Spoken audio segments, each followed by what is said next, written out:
This is an audiobook edition of Jawaharlal Nehru's autobiography, produced and narrated by Giribala Joshi. Chapter 29. Civil Disobedience Begins. Independence Day came, January 26, 1930, and it revealed to us, as in a flash, the earnest and enthusiastic mood of the country. There was something vastly impressive about the great gatherings everywhere, peacefully and solemnly taking the pledge of independence without any speeches or exhortation. Footnote: this pledge is given in Appendix A at the end of this audiobook. End of footnote. This celebration gave the necessary impetus to Gandhiji, and he felt, with his sure touch on the pulse of the people, that the time was ripe for action. Events followed then in quick succession, like a drama working up to its climax.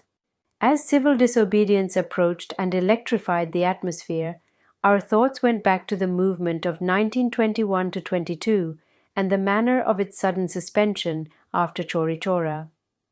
The country was more disciplined now, and there was a clearer appreciation of the nature of the struggle. The technique was understood to some extent, but more important still from Gandhiji's point of view, it was fully realized by everyone that he was terribly in earnest about non-violence. There could be no doubt about that now, as there probably was in the minds of some people 10 years before. Despite all this, how could we possibly be certain that an outbreak of violence might not occur in some locality either spontaneously or as the result of an intrigue? And if such an incident occurred, what would be its effect on our civil disobedience movement? Would it be suddenly wound up as before? That prospect was most disconcerting. Gandhiji probably thought over this question also in his own way, though the problem that seemed to trouble him, as far as I could gather from scraps of conversation, was put differently. The non-violent method of action to bring about a change for the better was to him the only right method, and, if rightly pursued, an infallible method. Must it be said that this method required a specially favorable atmosphere for its functioning and success, and that it should not be tried if outward conditions were not suited to it?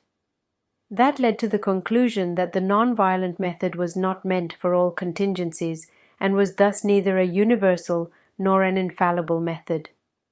This conclusion was intolerable for Gandhiji, for he firmly believed that it was a universal and infallible method. Therefore, necessarily, it must function even though the external conditions were unfavorable, and even in the midst of strife and violence. The way of its functioning might be varied to suit varying circumstances, but to stop it would be a confession of failure of the method itself. Perhaps his mind worked in some such way, but I cannot be sure of his thoughts.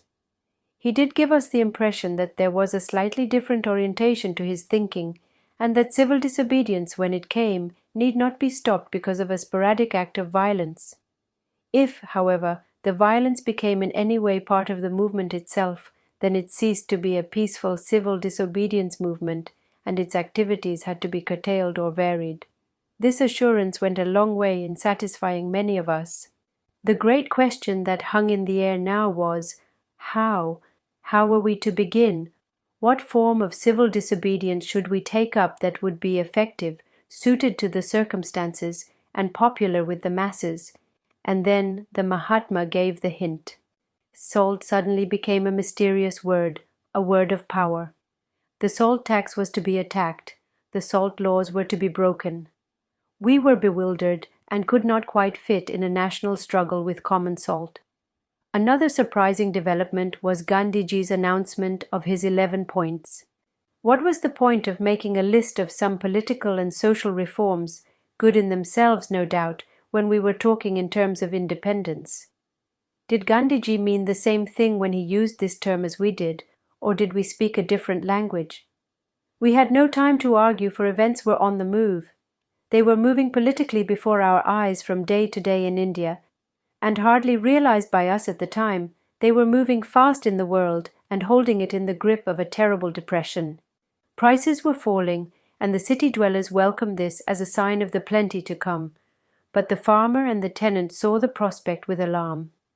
Then came Gandhiji's correspondence with the Viceroy and the beginning of the Dandi Salt March from the ashram at Sabarmati. As people followed the fortunes of this marching column of pilgrims from day to day, the temperature of the country went up. A meeting of the All India Congress Committee was held at Ahmedabad to make final arrangements for the struggle that was now almost upon us. The leader in the struggle was not present, for he was already tramping with his pilgrim band to the sea, and he refused to return. The AICC planned what should be done in case of arrests, and large powers were given to the President to act on behalf of the committee in case it could not meet, to nominate members of the working committee in place of those arrested, and to nominate a successor for himself with the same powers.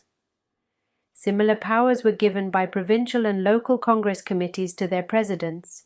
Thus was inaugurated a regime when so-called dictators flourished and controlled the struggle on behalf of the Congress.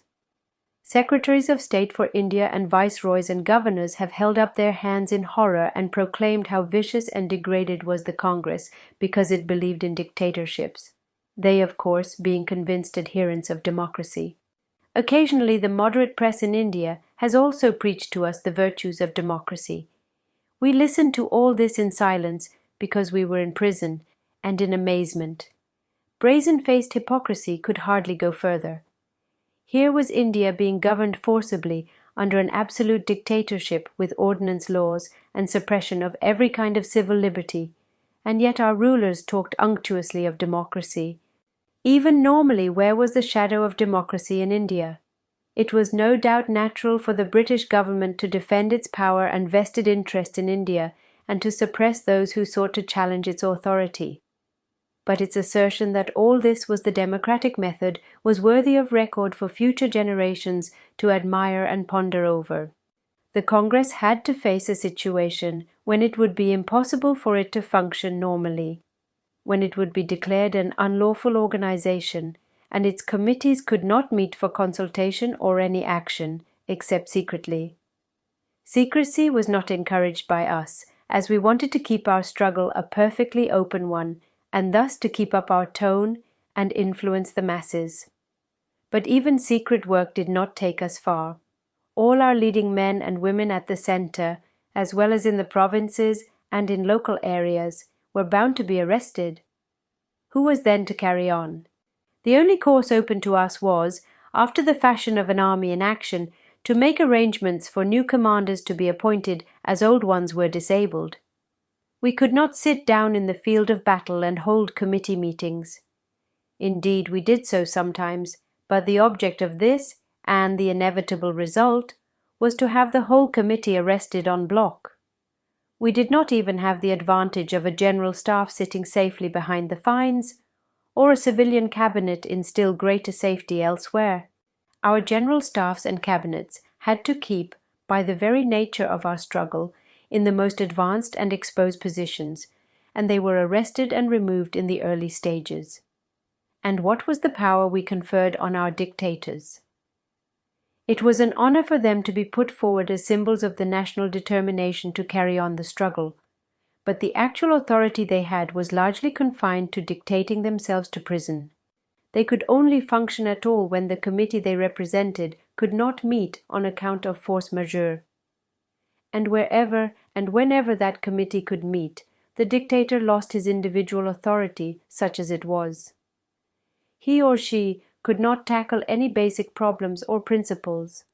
Only minor and superficial phases of the movement could be affected by the dictator.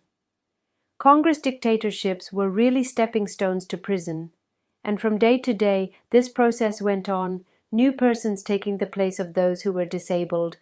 At Jambusar, my father had decided, in consultation with Gandhiji, to make a gift of his old house in Allahabad to the nation and to rename this Raj Bhavan. On his return to Allahabad, he made the announcement and actually handed over charge to the Congress people, part of the large house being converted into a hospital. He was unable to go through the legal formalities at the time, and a year and a half later, I created a trust of the property in accordance with his wishes. April came, and Gandhiji drew near to the sea, and we waited for the word to begin civil disobedience by an attack on the salt laws. For months past, we had been drilling our volunteers, and Kamla and Krishna, my wife and sister, had both joined them and donned male attire for the purpose. The volunteers had, of course, no arms or even sticks. The object of training them was to make them more efficient in their work and capable of dealing with large crowds. The 6th of April was the first day of the National Week, which is celebrated annually in memory of the happenings in 1919 from Satyagraha Day to Jallianwala Bagh. On that day, Gandhiji began the breach of the salt laws at Dandi Beach, and 3 or 4 days later, permission was given to all Congress organizations to do likewise and begin civil disobedience in their own areas. It seemed as though a spring had been suddenly released, and all over the country, in town and village, salt manufacture was the topic of the day, and many curious expedients were adopted to produce salt. We knew precious little about it, and so we read it up where we could, and issued leaflets giving directions, and collected pots and pans, and ultimately succeeded in producing some unwholesome stuff, which we waved about in triumph and often auctioned for fancy prices. It was really immaterial whether the stuff was good or bad. The main thing was to commit a breach of the obnoxious salt law, and we were successful in that, even though the quality of our salt was poor. As we saw the abounding enthusiasm of the people and the way salt-making was spreading like a prairie fire, we felt a little abashed and ashamed for having questioned the efficacy of this method when it was first proposed by Gandhiji, and we marveled at the amazing knack of the man to impress the multitude and make it act in an organized way. I was arrested on the 14th of April as I was in training for Raipur in the central provinces, where I was going to attend a conference. That very day I was tried in prison and sentenced to 6 months' imprisonment under the Salt Act. In anticipation of arrest, I had nominated, under the new powers given to me by the AIC, Gandhiji to act as Congress President in my absence, but fearing his refusal, my second nomination was for Father. As I expected, Gandhiji would not agree, and so Father became the acting President of the Congress. He was in poor health. Nevertheless, he threw himself into the campaign with great energy, and during those early months, his strong guidance and enforcement of discipline was of tremendous benefit to the movement. The movement benefited greatly, but it was at the cost of such health and physical fitness as had remained in him. Those were days of stirring news, processions and lathi charges and firing, frequent hartals to celebrate noted arrests, and special observances like Peshawar Day, Garhwali Day, etc. For the time being, the boycott of foreign cloth and all British goods was almost complete. When I heard that my aged mother and of course my sisters used to stand under the hot summer sun picketing before foreign cloth shops, I was greatly moved. Kamla did so also, but she did something more. She threw herself into the movement in Allahabad city and district with an energy and determination which amazed me, who thought I had known her so well for so many years. She forgot her ill health and rushed about the whole day in the sun and showed remarkable powers of organization. I heard of this vaguely in jail. Later, when my father joined me there, I was to learn from him how much he had himself appreciated Kamla's work and especially her organizing capacity. He did not at all fancy my mother or the girls rushing about in the hot sun, but, except for an occasional remonstrance, he did not interfere. The biggest news of all that came to us in those early days was of the occurrences in Peshawar on April 23rd, and subsequently all over the frontier province. Anywhere in India, such a remarkable exhibition of disciplined and peaceful courage before machine gun firing would have stirred the country. In the frontier province, it had an additional significance, for the Pathans, noted for their courage, were not noted for their peaceful nature. And these Pathans had set an example which was unique in India. In the frontier province also occurred the famous incident of the refusal to fire on the civil population by the Garhwali soldiers. They refused to fire because of a soldier's distaste for firing on an unarmed crowd, and because no doubt of sympathy with the crowd. But even sympathy is not usually enough to induce a soldier to take the grave step of refusing to obey his officer's orders. He knows the consequences. The Garhwalis probably did so in common with some other regiments elsewhere whose disobedience did not receive publicity, because of a mistaken notion that the British power was collapsing. Only when such an idea takes possession of the soldier does he dare to act according to his own sympathies and inclinations. Probably for a few days or weeks, the general commotion and civil disobedience led some people to think that the last days of British rule had come, and this influenced part of the Indian Army. Soon it became obvious that no such thing was going to happen in the near future, and then there was no more disobedience in the army. Care was also taken not to put them in compromising positions. Many strange things happened in those days, but undoubtedly the most striking was the part of the women in the national struggle. They came out in large numbers from the seclusion of their homes, and though unused to public activity, threw themselves into the heart of the struggle. The picketing of foreign cloth and liquor shops they made their preserve. Enormous processions consisting of women alone were taken out in all the cities, and generally the attitude of the women was more unyielding than that of the men. Often they became Congress dictators in provinces and in local areas. The breach of the Salt Act soon became just one activity, and civil resistance spread to other fields. This was facilitated by the promulgation of various ordinances by the Viceroy prohibiting a number of activities. As these ordinances and prohibitions grew, the opportunities for breaking them also grew, and civil resistance took the form of doing the very thing that the ordinance was intended to stop. The initiative definitely remained with the Congress and the people, and as each ordinance law failed to control the situation from the point of view of government, fresh ordinances were issued by the Viceroy. Many of the Congress Working Committee members had been arrested, but it continued to function with new members added on to it, and each official ordinance was countered by a resolution of the Working Committee giving directions as to how to meet it. These directions were carried out with surprising uniformity all over this country, with one exception, the one relating to the publication of newspapers. When an ordinance was issued for the further control of the press and the demand of security from newspapers, the Working Committee called upon the nationalist press to refuse to give any security and to stop publication instead.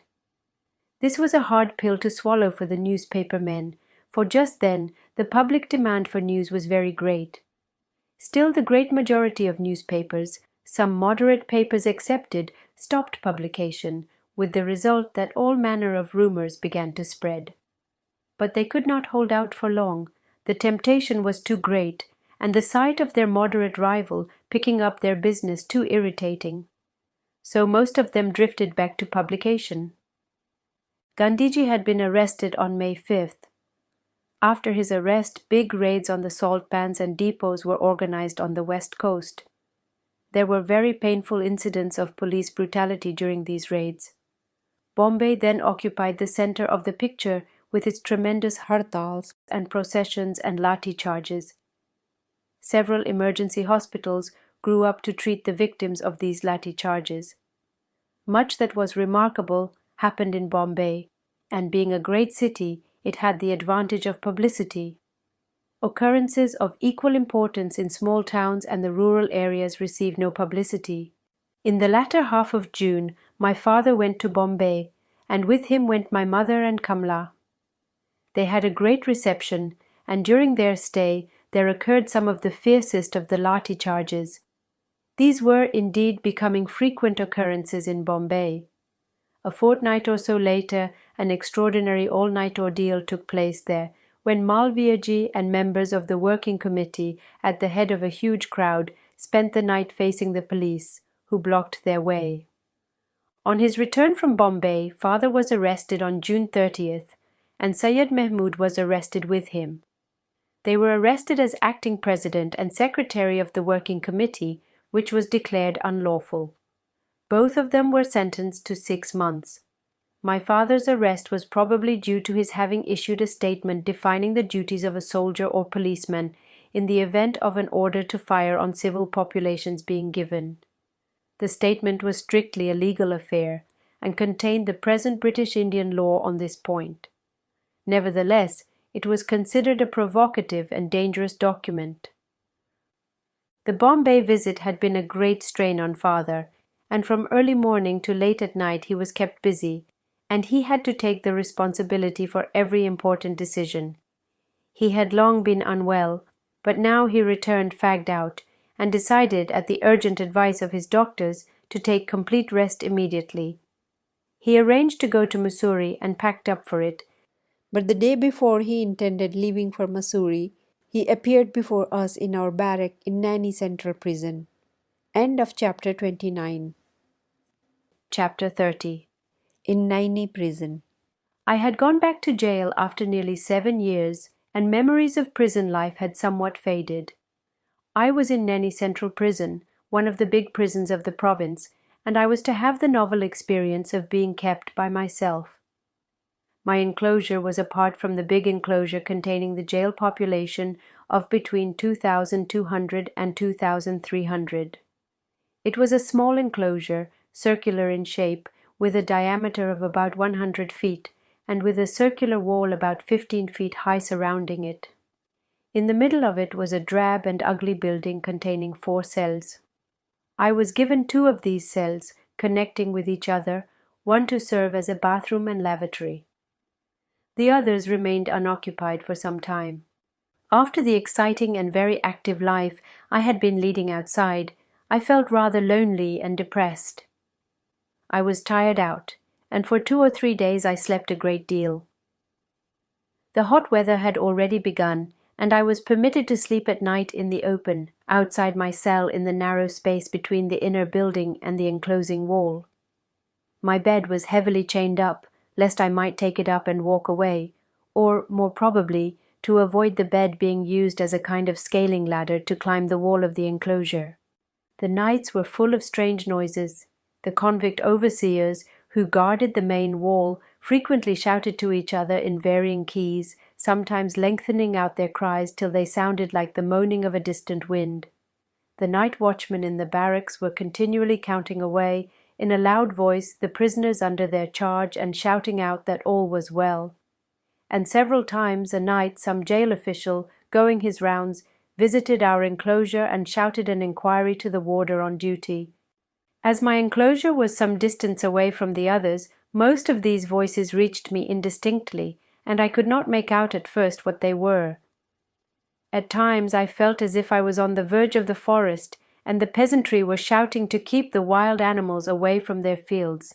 Sometimes it seemed the forest itself and the beasts of the night were keeping up their nocturnal chorus. Was it my fancy, I wonder, or is it a fact that a circular wall reminds one more of captivity than a rectangular one? The absence of corners and angles adds to the sense of oppression.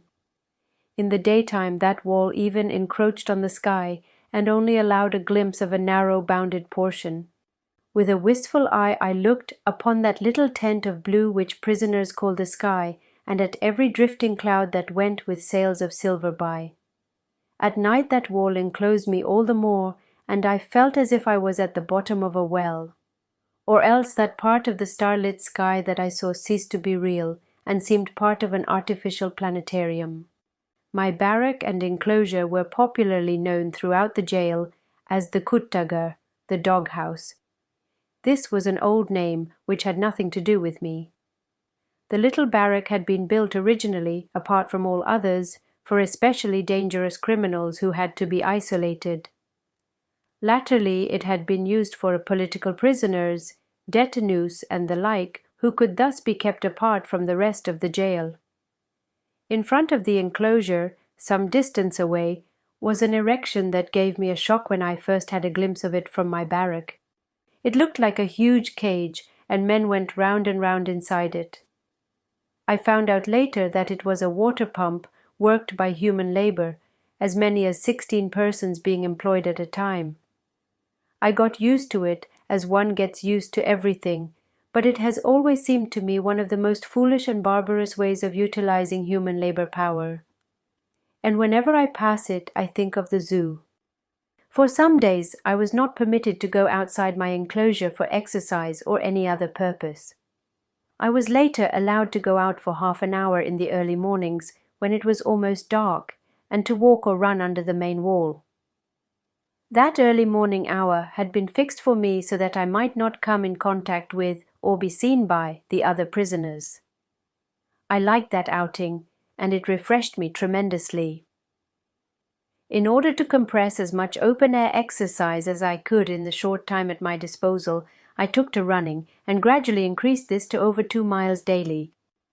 I used to get up very early in the morning, about 4 or even 3:30 when it was quite dark.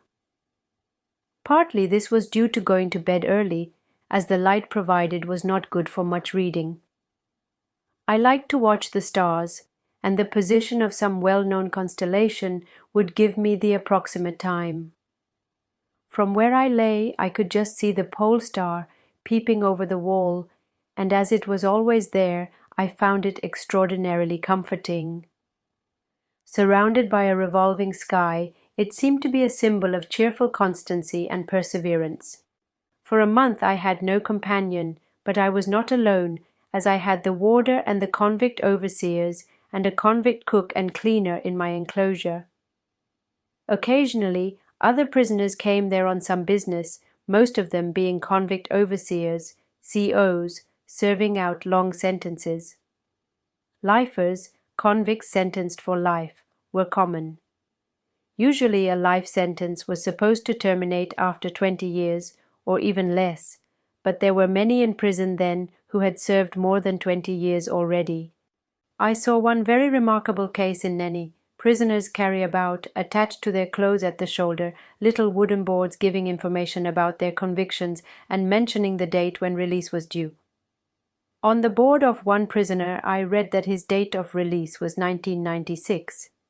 He had already, in 1930, served out several years, and he was then a person of middle age. Probably he had been given several sentences, and they had been added up one after the other, the total, I think, amounting to 75 years. For years and years many of these lifers do not see a child or woman or even animals. They lose touch with the outside world completely and have no human contacts left. They brood and wrap themselves in angry thoughts of fear and revenge and hatred. Forget the good of the world, the kindness and joy, and live only wrapped up in the evil, till gradually even hatred loses its edge and life becomes a soulless thing, a machine-like routine. Like automatons they pass their days, each exactly like the other, and have few sensations except one: fear. From time to time the prisoner's body is weighed and measured. But how is one to weigh the mind and the spirit which wilt and stunt themselves and wither away in this terrible atmosphere of oppression? People argue against the death penalty, and their arguments appeal to me greatly.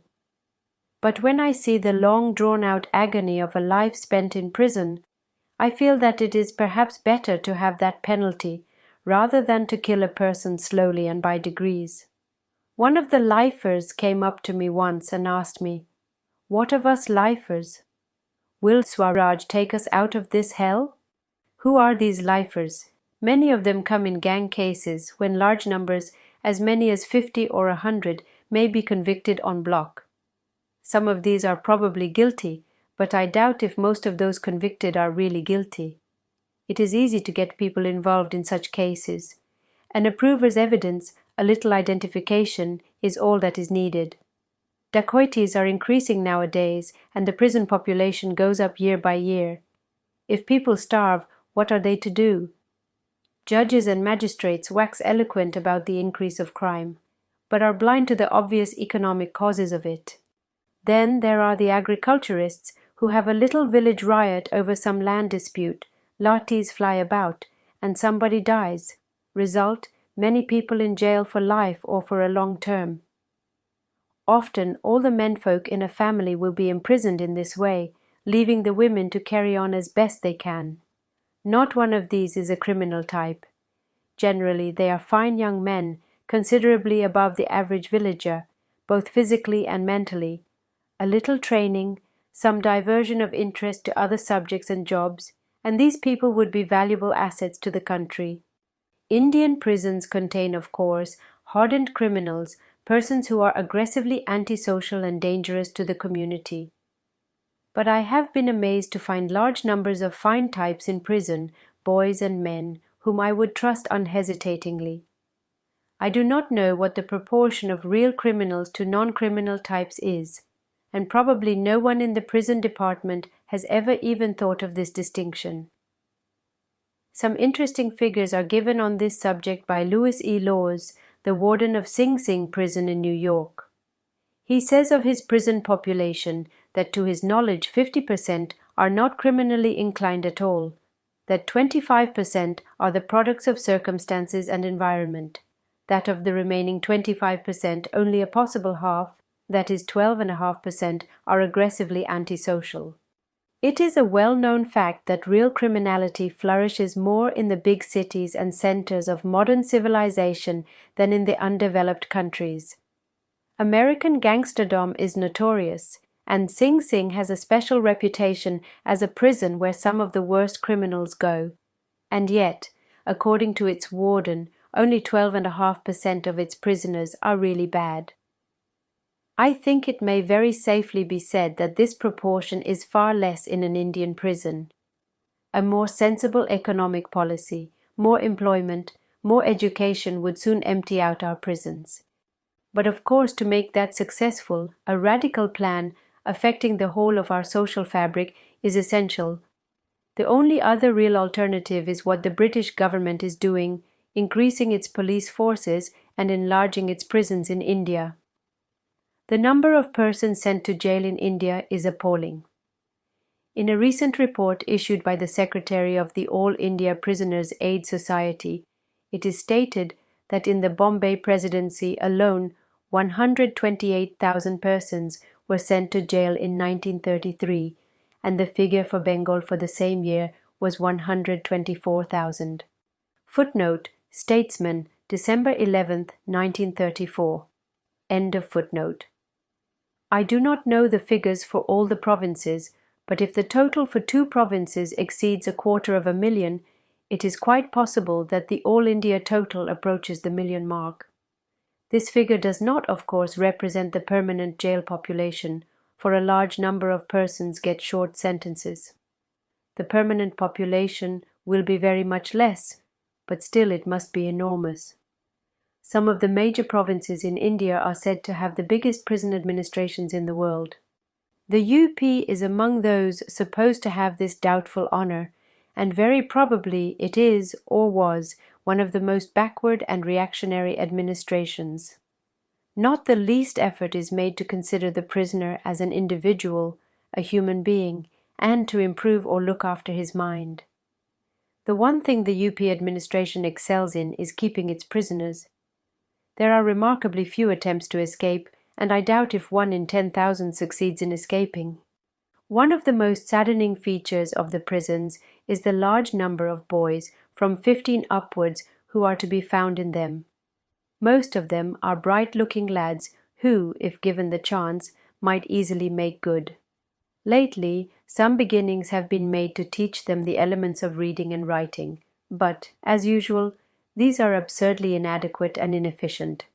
There are very few opportunities for games or recreation. No newspapers of any kind are permitted, nor are books encouraged. For 12 hours or more, all prisoners are kept locked up in their barracks or cells with nothing whatever to do in the long evenings. Interviews are only permitted once in 3 months, and so are letters, a monstrously long period. Even so, many prisoners cannot take advantage of them. If they are illiterate, as most are, they have to rely on some jail official to write on their behalf, and the latter, not being keen on adding to his other work, usually avoids it. Or, if a letter is written, the address is not properly given and the letter does not reach. Interviews are still more difficult. Almost invariably, they depend on a gratification for some jail official. Often prisoners are transferred to different jails, and their people cannot trace them. I have met many prisoners who had lost complete touch with their families for years and did not know what had happened. Interviews, when they do take place after 3 months or more, are most extraordinary. A number of prisoners and their interviewers are placed together on either side of a barrier, and they all try to talk simultaneously. There is a great deal of shouting at each other, and the slight human touch that might have come from the interview is entirely absent. A very small number of prisoners, ordinarily not exceeding 1 in 1,000, Europeans excepted, are given some extra privileges in the shape of better food and more frequent interviews and letters. During a big political civil resistance movement, when scores of thousands of political prisoners go to jail, this figure of special class prisoners goes up slightly, but even so it is very low. About 95% of these political prisoners, men and women, are treated in the ordinary way and are not given even these facilities. Some individuals, sentenced for revolutionary activities for life or long terms of imprisonment, are often kept in solitary confinement for long periods. In the UP, I believe, all such persons are automatically kept in solitary cellular confinement. Ordinarily, this solitary confinement is awarded as a special punishment for a prison offense. But in the case of these persons, usually young boys, they are kept alone, although their behavior in jail might be exemplary. Thus, an additional and very terrible punishment is added by the jail department to the sentence of the court without any reason therefor. This seems very extraordinary and hardly in conformity with any rule of law. Solitary confinement, even for a short period, is a most painful affair. For it to be prolonged for years is a terrible thing.